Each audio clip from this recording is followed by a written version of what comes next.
Kabanatang Makabayan, iniibig ko ang Pilipinas, aking lupang sinilangan, tahanan ng aking lahi.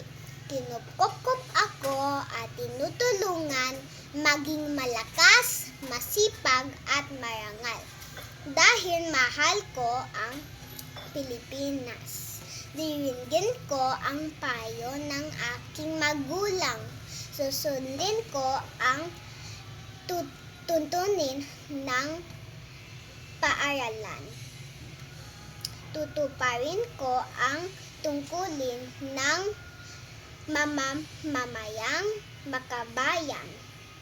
Naglilingkod, nag-aaral, at nananalangin ng buong katapatan.